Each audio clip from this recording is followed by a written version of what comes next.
जगचे विद्यमान आमदार हे जगला देवभूमी असं करण्याचा प्रयत्न चालू आहे. वास्तविक पाहता इथल्या जनतेला किंवा सर्वपक्षीय नेत्यांना ही त्यांची मागणी अवास्तवानी अवाजवी वाटते. त्याच्यावर कोणाचंही मत नाही की ती देवभूमी व्हावी असं. सगळ्यांनी या भूमिकेला विरोध दर्शविलेला आहे. म्हणून मोठ्या प्रमाणात आज इथं सर्व पक्षाचे नेते मंडळी अधिक पत्रिका तुम्ही उपस्थित झालेले आहे. या त्यांच्या मागणीच्या पाठपुराव्याला आमचा कडक विरोध आहे. जी मागणीच नाही त्या मागणीपेक्षा तुम्ही जे विधानसभेचे आश्वासन दिलेलं आहे ते आश्वासन आधी पूर्ण करा. मुंबईसारख्या ठिकाणी तुम्ही MIDC 1000 एकराची MIDC 2000 लोकांना काम देतो असं म्हणतात. ते काय तुम्ही अजून केलेलंच नाही. हे अशा अनेक गोष्टी तुम्ही केलेल्या आहे. त्या गोष्टीवर तुमचं कुठले वाक्य नाही. आणि जी लोकांमध्ये मागणी नाही ते लोकांना विचलित करण्याचं काम चालू आहे यांचं. प्रत्येक ठिकाणी देवाधर्मात जायचं, गोवर्ग दर्जा तुम्हाला देतो म्हणून सांगायचं. म्हणजे ज्या लोकांच्या मागण्या नसतात त्या लोकांचं मत परिवर्तन विचलित करण्याचं काम हे आमचे गोपीचंद पडळकर करतात. नावच बदलायचं असेल तर एवढी मोठी यात्रा भरते तिथं तुमच्या आटपाडीला त्याचं नाव ठेवा ना तुम्ही देवाभूमी म्हणून. म्हणजे आज या भारत देशामध्ये फक्त वाराणसीला तेवढं देवाभूमी म्हणलं जाते. प्रयागराज वाराणसी बाकी कुठल्याही आपल्या भारत देशामध्ये देवभूमी कुठल्याही जिल्ह्याला किंवा कुठल्याही गावाला बोललं जात नाही. त्यामुळे आमच्या छोट्याशा तालुक्याला तिथं कुठलंही तसं महत्त्वाचं ठिकाण असताना शेजारी पंढरपूर आहे हे देवभूमी होऊ शकले आहे. आणि आमच्या तर तालुका छोटा आहे असं कुठली एखादं म्हणजे जे अवतार आहे त्या अवतारापैकी कुठलाही अवतार इथं नाही. त्यामुळं देवभूमी म्हणण्याचं काय कारण नाही. जनतेचा इथं प्रचंड विरोध आहे. आणि त्यामुळं यांनी अशा या फालतू कामामध्ये लक्ष घालण्यापेक्षा विकास कामाकडे लक्ष द्यावं. सध्या म्हैसाळचं पाणी मागतात लोक, तिकडं पाणी नाही, इथं प्यायला पाणी नाही, टँकर चालू करायची इथं अवस्था झालेली आहे. तिकडं लक्ष नाही. इथं खरीप हंगाम करपून गेला तिकडं तुमचं लक्ष नाही. येत आहे फक्त कुठेतरी जायचं, लग्नाला जायचं आणि त्याचं फोटो सेशन करायचं. आणखीन कुठं मैदानाला जायचं त्याचं फोटो सेशन करायचं. फोटो सेशनमध्ये तुमचं काम चाललेलं आहे. विकासाचं काय तर तुम्ही केला पाहिजे. रस्त्याचे एवढं प्रचंड इथं खड्डे पडलेत, रस्ते चांगले झाले नाहीत. रस्त्याला बजेटमध्ये पैशाची तरतूद आहे. झालेले रस्ते, जलशुद्धाची कामं, जलजीवन मिशनची कामं कोट्यावधी रुपये इथं शिल्लक म्हणजे त्यांचे बिलं द्यायचे. त्या बिलाकडे तुमचं लक्ष नाही. नवीन कामं काढायची, त्याची टक्केवारी जोरात वसूल करायची आणि काम सुरू करायचं, नाटक करायचं. या जनतेच्या कुठल्याही मागण्या नाही. जनतेला जे हवं आहे ते तुम्ही द्यावं अशी जनतेची अपेक्षा आहे. लोकांना भूल बोलल्या करू नये. आपली कारकीर्द तरी 1.5 वर्ष झाली की त्यांची 1.5 वर्षाची कारकीर्द झाली. 1.5 वर्षामध्ये तुम्ही एखादं ठोस असं जगचं काम काय केलंय ते एकदा आमच्या जनतेला दाखवा तुम्ही की बाबा मी हे काम केलंय. आमची जुनीच कामं तुम्ही रेटायला लागलाय अजूनही तिथं. तुम्ही स्वतःच एक तरी काम 100-200 कोटी तुम्ही आणले ते चालू केलंय असं एक तरी काम त्यांनी दाखवावं आणि जनतेला तुम्ही विश्वासाला पात्र व्हावं. लोकांना असं वाटू लागलंय कार्यकर्त्याला आम्ही यांना निवडून देऊन फसलो अशी कार्यकर्त्याची भावना झालेली आहे. कुणाचाही फोन उचलत नाही त्यांनी, कुणालाही बोलत नाही. त्यांनी काय प्यादी ठेवले तिथं, अधिक आटपाडीची काय प्यादी आहे तिथं, त्यांच्या मार्फत ज्याचा फोन जाते तेवढाच फोन उचलायचा. आणि ही प्यादी टक्केवारी वसूल करण्यापेक्षा इतर कुठलंही काम करत नाही. सगळीकडे कुठल्याही कॉन्टॅक्ट असो काही असो पहिल्यांदा टक्केवारी असते. त्यांचा मध्यस्थ माणूस बोलतोय तिथं. असे ते ग्रामसेवक कोण राहिलाय त्याला PA ऑर्डर काढली त्यांनी. कुठल्या आधारे काढले PA ऑर्डर केली. हे ग्रामसेवक PA आपण निवडायचे तिथं. सरकारी नेमण्याची गरज आहे ना. आमच्याकडे PA होतीच की, पण आम्ही तिथे काहीचे जगचे PA केले. म्हणजे आटपाडीचा PA स्वतःचा, आटपाडीचा ग्रामसेवक स्वतःचा PA म्हणून नाव लावलेलं आहे. वास्तविक पाहता शासनाने याला मान्यता द्यायला नको पाहिजे. तर आता त्या ग्रामसेवकचा पगार कोण काढते? जर सरकार काढत असेल तर चुकीचं आहे ना. ते PA ठेवायचं असेल तर PAचा वेगळा पगार म्हणते, त्या पगारात त्यांनी PA ठेवायला पाहिजे. तसं न करता म्हणजे आपल्याच बगल बच्च्यांना त्यांनी इथं PA पण ठेवले. वसुलीला सुद्धा त्याने आपलेच बगल बच्चे ठेवले. जे काय इथे कामं निघतात शासकीय ती सगळी कामं त्यांच्या आठवड्याच्या लोकांना देण्याचं याचं काम चालू आहे. आणि जे एखादं काम जर आपल्या तालुक्याच्या लोकांना मिळालं त्याची सुद्धा वसुली अगोदर दिल्याशिवाय त्याचं काम होत नाही, ही सध्याची वस्तुस्थिती आहे. त्यामुळे लोकांच्या मनामध्ये ह्या आमदारच्या बद्दल सध्या भावना बरोबर नाही, परंतु अजून 3 वर्ष यांचा काळ असल्यामुळं लोक बोलायला धजायला लागले. परंतु लोकांमध्ये आणि कार्यकर्त्यामध्ये सर्व पक्षाच्या नेत्यामध्ये प्रचंड संतोष आहे. त्याचा उद्रेक येत्या निवडणुकीला होईल. या निमित्तानं ते करतायत ते पुसून टाकण्याचं नाव जत राहण्यासाठी येत्या 9 तारखेला 9 ऑगस्ट क्रांती दिनाच्या निमित्तानं मी संबंध जत मधल्या तमाम नागरिकांच्या मागणीप्रमाणे जतचं नाव हे जतच असावं यासाठी एक दिवसीय आंदोलन पुकारलेलं आहे. आणि या निमित्तानं आपल्या सगळ्यांच्या पत्रकारांच्या माध्यमातून मी या ठिकाणी जत तालुक्यातील तमाम जनतेला या ठिकाणी आवाहन करतो की त्यांनी या आंदोलनाला मोठ्या प्रमाणावर यावं आणि आपला विरोध दर्शवावा. खरं तर विद्यमान आमदारांनी मुख्यमंत्री देवेंद्र फडणवीस यांना खुश करण्यासाठी हे जतचं देवभूमी करण्याचा जो घाट घातलेला आहे.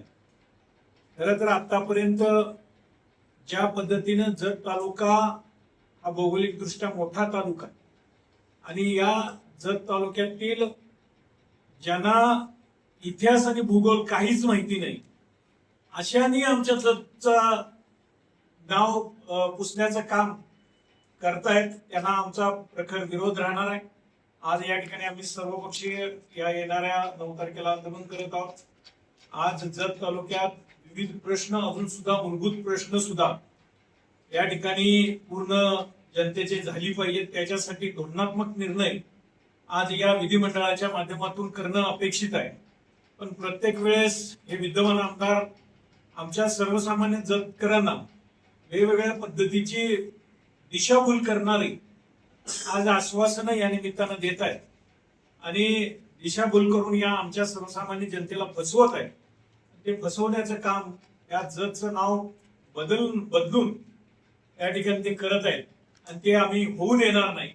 कारण जतला एक इतिहास आहे, जवळजवळ नाही म्हटलं तर 100 ते 125 वर्षाचा इतिहास आहे आणि त्या इतिहास आज त्यांनी जाणून घ्यावा आणि मगच ती योग्य ती जर कारवाई केली तर या निमित्तानं आम्ही विकासात्मक जे जतच्या बाबतीत आहे त्या बाबतीत या विद्यमान आमदारांच्या बरोबर आहोत. पण चुकीचं काय होत असेल तर या निमित्तानं आम्ही प्रखर त्यांना विरोध करून जशाच तसं उत्तर देऊ. आमदारांनी आमच्या अस्मितेवरच घाला घालायचा या ठिकाणी प्रकार केलेला आहे.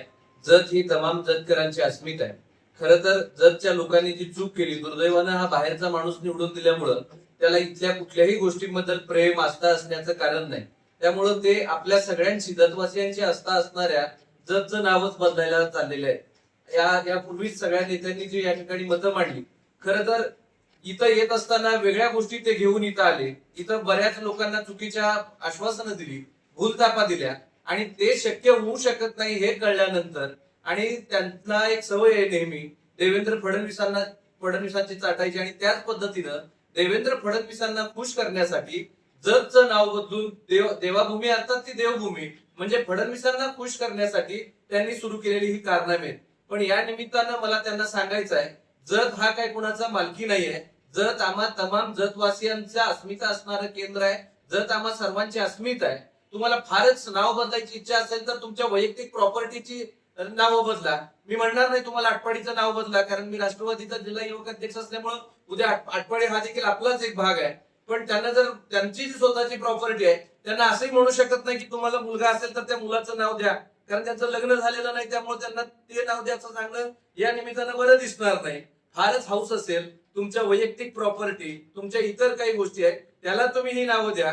ही जी काही जनतेची अस्मिता असणार, तालुक्याचा अस्मिता असणारं जत आहे याचं नाव कुणीही बदलू शकणार नाही. आदिलशहाला हे जमलं नाही, इंग्रजांना हे जमलं नाही, तर इंग्रजांच्या वरचे असणारे तुम्ही अगदी फडणवीस आणि ही जी काही मंडळी या राज्यामध्ये नावं बदलून धर्माधर्मामध्ये वाद पेटवायचा लोकांच्या अस्मितेशी खेळायचं, लोकांच्या भावनेशी खेळायचं, हा क्रूर घाणेरडा प्रकार जो आहे भाजपचा आणि या त्यांच्या नेते मंडळींचा, याला आम्ही तमाम जतकर येणाऱ्या 9 तारखेला विरोध दर्शवत आहोत.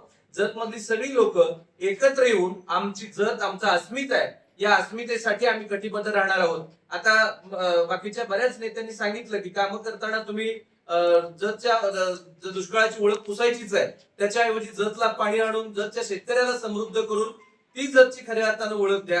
पण मी या निमित्तानं पत्रकार बांधवांच्या समोर एक गोष्ट सांगू इच्छितो. हे येणाऱ्या या 3-4 वर्षात जोपर्यंत पडळकरांचा कार्यकाळ आहे तोपर्यंत जतचा विकास होणार नाही. कारण जतच्या कुठल्याही प्रश्नाविषयी अस्मिता नसलेला हा आमदार लोकांनी निवडून दिलाय. त्यांना फक्त टीआरपी पाहिजे आहे, मीडियात वेगवेगळ्या गोष्टी वाद लावून त्या निर्माण करणं, याच्या पलीकडे कोणत्याही गोष्टी ते करणार नाहीत. मग इथं असणारी जतची ही जी काही सक्षम नेते मंडळी आहेत येणाऱ्या काळामध्ये ताकदीनं जतकरांच्या पाठीशी उभं राहतील आणि कोणत्याही परिस्थितीत आम्ही आमच्या जतचं नाव बदलू देणार नाही. पूर्वीपासून आहे आणि जत भौगोलिक सामाजिक पराक्रमी असं तालुका आहे. छत्रपती शिवाजी महाराजांच्या काळातील सरसेनापती प्रतापराव गुजर यांची लढाई महारुखांच्या विरोधात खोजावडी इथं झाली होती. ती इतिहासामध्ये नोंद आहे त्याची. त्यामुळे जतचं नाव हे बदलण्यात येऊ नये अशी आमच्या विद्यमान आमदारांना कळकळी विनंती आहे. त्यांना जर बदलायचं असेल तर इथं भौगोलिक दृष्ट्या इथं शेतकऱ्यांना लाईट मिळत नाही, पाणी नाही. एक तर अजून दुष्काळ पडलाय, म्हैसाळ पाणी सोडलं नाही. त्यामुळे तिकडे लक्ष द्यावे. इकडे कुणाला तर खुश करण्यासाठी, त्या देवाभावाला खुश करण्यासाठी आमच्या तालुक्याची वार्ता होऊ नये. त्यामुळे आमची कळकळीची विनंती आहे. ते जतचे नाव हाय असेल जर ठेवण्यात यावी ही आमची विनंती आहे. जत ऐवजी देवभूमी जत अशी भूमिका मांडलेली आहे आणि ते राज्य शासनाच्या माध्यमातून करण्याचा त्यांचा प्रयत्न आहे. तर या घटनेला जत तालुक्यातील तमाम नागरिकांच्या वतीने विरोध आहे. कारण मुळात भारतभूमीच हे देवभूमी आहे. मग स्पेशल त्या जत देवभूमी कशासाठी? आणि नामांतर करून बदल करण्याऐवजी जतचे प्रश्न, शाश्वत धोरणात्मक प्रश्न सोडवावेत आणि जत मध्ये बदल करावा. त्यांनी त्याचं एक लंगड समर्थन केलंय. जतची ओळख दुष्काळी तालुका आहे आणि ते पुसून काढायचे. तर दुष्काळी तालुका ओळख पुसून काढण्यासाठी नाव बदलायची काही गरज नाही. त्याच्यासाठी राज्य शासनाचे धोरणात्मक निर्णय घ्या. जत तालुक्यासाठी ज्या पद्धतीनं मराठवाड्याच्या दुष्काळी तालुक्यासाठी पोकरा योजना लागू आहे, ज्यातून शेतकऱ्यांची उन्नती होणार आहे, शेतकऱ्यांसाठी विविध योजना आहेत, त्याच धर्तीवरती जतच्या दुष्काळी तालुक्यात जनतेबद्दल पोळका असेल ना आणि देवभावने तुम्ही लाडके असाला तर पश्चिम महाराष्ट्रातील दुष्काळी तालुक्यांसाठी सुद्धा पोकरा योजना चालू करा आणि त्या माध्यमातून जतची उन्नती करा. खऱ्या अर्थानं जत मध्ये परिवर्तन पाहिजे असेल तर इथलं धोरणात्मक निर्णयात बदल केला पाहिजे. खास बाब म्हणून जतसाठी विशेष काहीतरी केलं पाहिजे. तर नामांतर करून बदल नको आहे, तर कृतीतून बदल हवाय. दुसरी गोष्ट, शेजारचा सांगोला तालुका हा सुद्धा दुष्काळी तालुका होता, पण तिथल्या नेतृत्वाने गणपतराव देशमुखांनी त्या तालुक्यात प्रभावी योजना राबवल्या. पाणी संघर्ष समितीच्या माध्यमातून पाणी योजनांची आखणी केली आणि रोजगार हमीच्या माध्यमातून दुष्काळी तालुक्याचं त्यांनी नंदनवन करून डाळिंबाच्या बागा फुगवल्या आणि आज तिथलं अर्थकारण हे आर्थिक सोबतता या तालुक्यात आणि त्या तालुक्याची ओळख आज आहे डाळिंबाचा सांगोला म्हणून आहे. तसंच या तालुक्यात सुद्धा धोरणात्मक निर्णय घेऊन तुम्हाला दुष्काळी तालुका पुसायचा काही अडचण नाही, पण त्याच्यासाठी धोरणात्मक शाश्वत उपाययोजना करण्यासाठी काम करावं. नामांतर करून परिवर्तन होणार नाही, तर इथलं परिवर्तन होण्यासाठी शाश्वत आणि धोरणात्मक निर्णयाची गरज आहे आणि ते होण्यासाठी आपण प्राधान्य द्यावं. नामांतराला देऊन जे आदिलशाहीला जमलं नाही, ज्या आदिलशाहीच्या राजवटीत जत बदललं नाही, मग फडणवीसशाहीच्या राजवटीत जत बदलण्याचा डाव कशासाठी? हा इथल्या लोकप्रतिनिधी लोकांना भडकवण्याचं काम एक प्रकारे केलेलं आहे. कारण याने निवडणुकीच्या अगोदर जतला 1 नंबर तालुका करू असं आश्वासन माननीय मुख्यमंत्र्यांनी दिलं होतं. परंतु त्यानंतर त्यांच्यावर एवढं प्रेम इथल्या काही लोकांचं उठू गेलंय की त्यांनी अगदी त्यांच्या नावाला जोडून म्हणजे देवाभाऊ ऐवजी फक्त देवभूमी अशी करण्याची भूमिका एकदम तालुक्याचा इतिहासच यांनी बदलण्याचं काम यांच्या मार्फत सुरू आहे. आणि जत हा पुढचा जो विषय आहे तो आमच्या हक्काचा विषय आहे, आमच्या जिव्हाळ्याचा विषय आहे, जसं सांगितलं की आमच्या काळजाचा विषय आहे. कारण आज इथले कालांतराने काही वर्षानंतर इथले जरी आमदार गेले तर पिढ्यानपिढ्या हे नाव इथलं कायमचं राहणार आहे. जसं आज आपण बोलत होतो की इसवी सन 900 सालापासून त्या ते नाव बदलण्याचं काम कुठल्याही शासनाने केलेलं नव्हतं किंवा कुठल्याही एखाद्या आदिलशाही असो, विजापूरची किंवा मुघलशाही असो कोणी केलं नव्हतं. परंतु या सरकारनं जर हे नाव बदललं तर पिढ्या या पुढच्या भावीच्या पिढ्या होणार आहेत, त्यांना या कायमस्वरूपी या नावाला मुकावं लागेल. याचा तालुक्याचा इतिहास हा पूर्ण संपुष्टात येईल. त्यामुळे प्रामुख्याने आमची मागणी आहे की आमचं जर सर्व पक्ष जर बघितलं तर सर्व पक्ष असू द्या किंवा आधी भाजपमध्ये काही लोक असू द्यात किंवा अगदी विद्यार्थी असो, शेतकरी असो, प्रामुख्यानं जर हा आमचा जिव्हाळ्याचा प्रश्न आहे. त्यामुळे तालुक्यातील नामांतराचा जो विषय आहे तो बाजूला ठेवावा, जेणेकरून तालुक्यात जो विकासाचं विजन घेऊन जर तुम्ही जर आला असेल तालुक्यात प्रामुख्याने तुम्ही जी लोकांना आश्वासन दिलेले आहे, जे औद्योगिक असू द्या, अगदी रेल्वेचा विषय असू द्या, प्रामुख्यानं ह्या विषयी कुठे मार्गी लावायला बघा. पण लोकांच्या भावना किंवा आमच्या ज्या भावना दुखवण्याचं काम तिथल्या काही लोकांच्याकडे करू आहे ते करू नये व जरचे नाव आहे तेच ठेवावं अशी प्रामुख्याने आमची शिवसेनेची मागणी नाही. आज या ठिकाणी मार्केट कमिटीच्या ठिकाणी सर्वपक्षीय मोर्चा संदर्भात नियोजन बैठक आणि पत्रकार परिषद ठरलेली आहे.